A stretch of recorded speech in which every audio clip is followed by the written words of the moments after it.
Previously, when we touched on the types of companies, we saw that a company can either be a public company or a private company. When you want to open a company with few members and just in-house, your family, friends, you just want to open a business amongst yourselves, nothing major, a private company is suitable. However, if you want to open a very big company and you want the public to invest in your company, then a public company is the way to go. Now, what are the differences between a private and public company limited by shares? 1.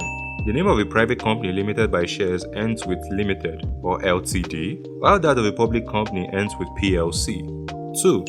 For a public company, the Memorandum of Association states clearly that it's a public company, just like for private companies. The Memorandum of Association also states clearly that it's a private company. 3. For a public company, the minimum issued share capital shall not be less than 2 million naira.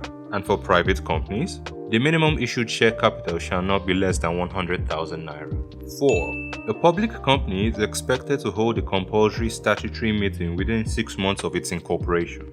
A private company is not required to hold such a meeting. 5. The number of members in a private company must not exceed 50. But for a public company, there are no limitations, meaning we can have up to 500 million members in a public company. 6.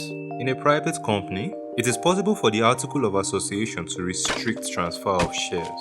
However, due to the nature of public companies, no such restriction exists when it comes to the transfer of shares. 7. When it comes to public companies, CAMA 2020 specifies the qualification of that secretary, and for the company secretary to work for that public company, he or she must meet such specifications. However, when it comes to a private company, the Act does not give any specifications when it comes to hiring a company secretary. 8. A public company is subject to the compliance with the provisions of ISA, Investments and Securities Act, can offer its shares to the public.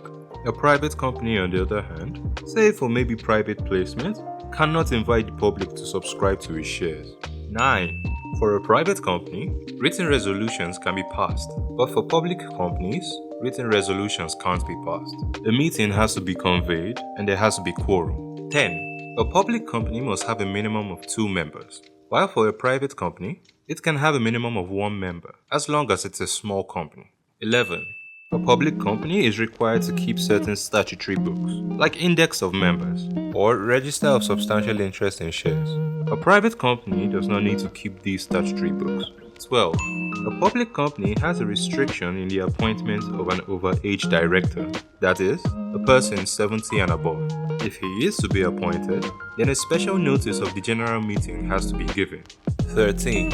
A private company doesn't need to give additional notice of a general meeting, but for public companies, a notice of the general meeting has to be advertised in 2 national dailies.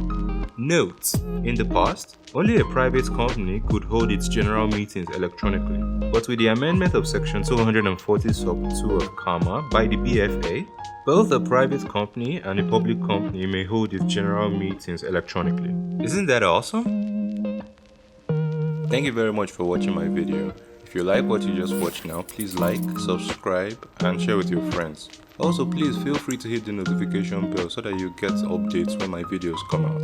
Engaging with the content actually helps the algorithm see my videos, so I get to share it with more people. Don't worry, we'll be getting more content like this. Have a great day.